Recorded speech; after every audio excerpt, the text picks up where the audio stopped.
All right, so here's what we got going on at Rodriguez Performance today, man. Long story short, my car had some recalls, and I kind of looked into the recalls. There's a BCM, which is the body control module. They're going to update some software, some infotainment stuff, and it had a momentary wheel lockup recall, which is pretty much the transmission control valve in the transmission wears out prematurely, and it could potentially cause a wheel lockup while you're driving when your car downshifts from 8th gear to 7th gear. So that was kind of a concern to me. I kind of started feeling some of that stuff, right? The car started acting funny on downshifts during normal driving on the highway. And when I'm trying to pass some cars with the passing gear, you kind of just give it some gas and it drops the gear and pass. Yeah, my car started acting funny, man. So took the car to dealership yesterday, which was Tuesday, and got the software update on both of them, right? Software update doesn't fix nothing. It just updates software. That way the computer knows, hey, if this car's wheel's about to lock up, we're going to throw into limp mode. It's going to stay stuck in 5th gear. So long story short, they installed the software on my BCM and my TCM settings, right? And to my understanding, they were supposed to just only reset the transmission settings through TCM, stuff like that, back to stock when they flashed the new update or software they did. But that wasn't the case. They reset my ECM, my CCM, TCM, pretty much everything. The BCM, they reset everything back to stock. And the problem with that is I'm on E85, and as you all know, you cannot run E85 on a stock car. These cars are made just handle pump gas 93, whatever's recommended. You got to get tune calibration. You got to get tuned to be able to run E85, and I have E85 in the car. So me not knowing that they reset everything back to stock, I take off driving like normal, thinking everything's fine, because you can't really tell, man. You can't really tell if things are stock or not until you like really go a watt or put it under load. And I was doing it. I was highway driving. Long story short, I drove about 60 miles. And the car started acting funny, bucking, hesitating, backfiring, all of the above. Anytime I would give it some gas, and it even turned off on me a couple times, so I was like, what the fuck? So yeah, it pretty much trashed my fuel pump. I verified that today. I hooked up the VCM scanner. I compared it to a previous log's fuel pressure, and these cars stock fuel pressure is 58 psi. It's regulated at 58 psi, and they idle kind of about 50-ish, 52-ish when you're just idling normal driving. You can go like 55, 56. Well, you get what I'm saying, right? From anywhere from 50 to 60, right? Just normal driving, and anywhere from going watt. I've seen as high as 75 psi. That's not the case for now. I logged it earlier. Idling, it was dipping down to 30s, like 38s, 40s, right? And that's already like 10 psi off of what it needs, right? And so that's how I verified that the fuel pump is not giving out, proper fuel pressure, through the system that the car needs. And so pretty much it's starving the fuel. It's running like a lean condition. And it made sense to why it turned off yesterday. So with that being said, I ordered the new LT4 fuel pump from GPI. I said might as well upgrade if I'm going to take the tank down, right? Because I'm not going to cut a new car on the inside of my seat. Like, why would I do that? I'm not going to get in there and cut up a brand new car, right? It only has 20,000 miles, right? It's only a few years old. And so I ordered the LT4 fuel pump from GPI to kind of set me up down the line in case when I go heads cam on this thing, or even just a cam, it'll have the fuel that it needs, to up the fuel pressure, give it some more horsepower, whatever that it needs, down the line. So that's my day today. We got LT4 fuel pump installed. I got to drop the tank. I got to drop the exhaust. There's some other stuff I got to drop down there. I think I got to take off a part of the control arm down there that I seen. And yeah, man, just drop the tank. The pump's not going to be here till sometime next week. It'd be awesome if we can get here this week, but highly doubt it.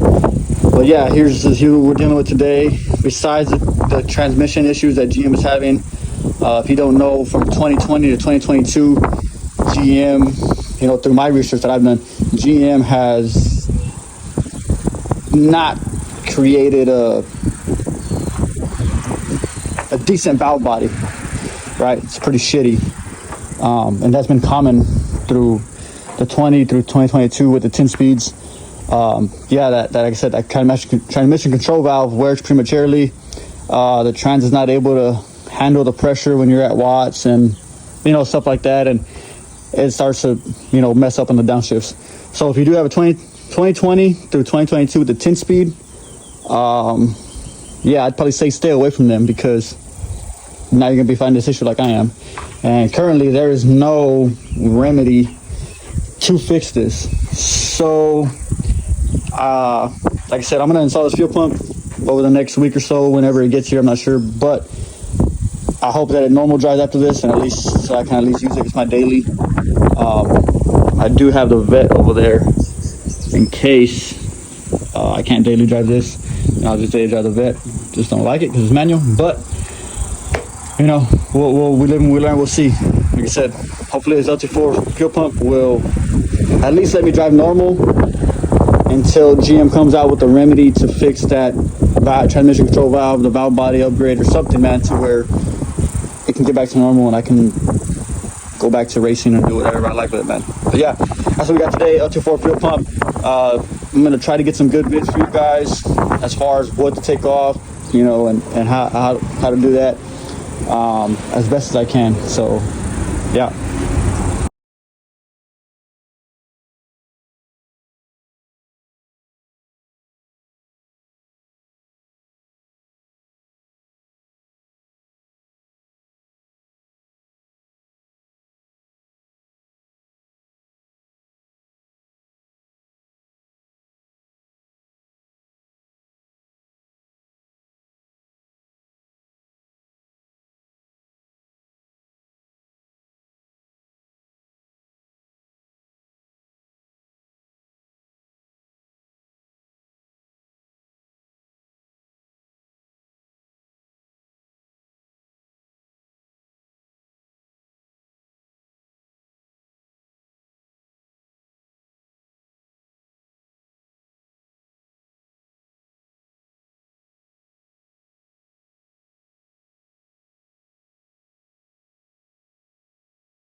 All right, so I got the fuel neck out. These two fuel lines are disconnected. Yeah, they go there to each other. And I got this loosened because this gonna come down with the fuel tank. 13mm bolt right here. Have the fuel lines disconnected. If you don't know, this tank runs like across, right, sideways. Now, like I said, I got the drive shaft out. Some of the stuff with the firewall down. Just had to bring it down to get the drive shaft out. Everything's disconnected back that way. These two fuel lines are here by the body. they're disconnected as well. They go to the top of the fuel tank, which you'll see later on. And pretty much ready to drop out. I know I got these 2 strap bolts right here. They look like 13 mils. Could be wrong, just looking at it. Yeah, 13 mils. They say you have to loosen up this piece of the control arm right here, just to kind of get it wobbly and out the way so the tank can come down. But yeah, there's 1 strap here, 2 13mm bolts on that side, another 2 13, 1 there, 1 up there, and again, same thing on this side. You're gonna have to loosen up the control arm out a little bit just to get it like wobbly so the tank can come down. But yeah, it should be down here in the next video.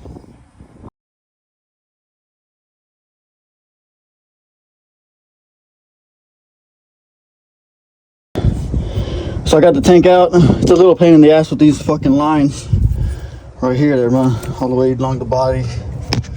I'm guessing it's like some transmission cooler or some shit with diff. I don't know, but the tank sits like on top of these lines right here. So what I had to do is I had to loosen this driver's side control arm. Those 2 bolts right there are 15s. This is an 18. I loosened it up just a little bit for it to slide that way. Then the tank kind of fell that way, and then I kind of had to like finagle it out that way. I had to raise the car a little bit higher, kind of put like this little hump right there that it has. I had to clear it and then kind of push this line up, and then I had to like kind of angle it this way to get over this line right here. And it was just a pain in the ass. But yeah, there was 1 connection over here by the body. I kind of just disconnected it. I gotta kind of put it back on. But I forgot this, so the tank was kind of laying on me for a little bit. All I did was push that little red locking pin back enough, and then I just unclipped it. And yeah, like I said, that line goes on top of the fuel tank right here. It goes all the way across. But yeah, she's out. I'm gonna just make sure you cover up any open lines. Like from these, it's gonna be down for a little while, so I gotta cover up with a funnel line.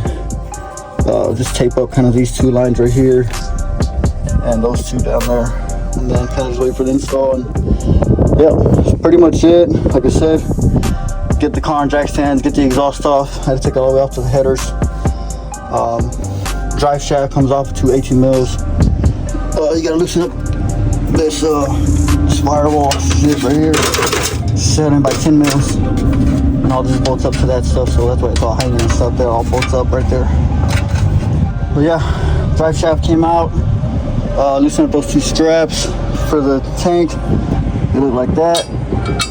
Held in by 13s. And yeah, that's pretty much it right there. Yep. Peace.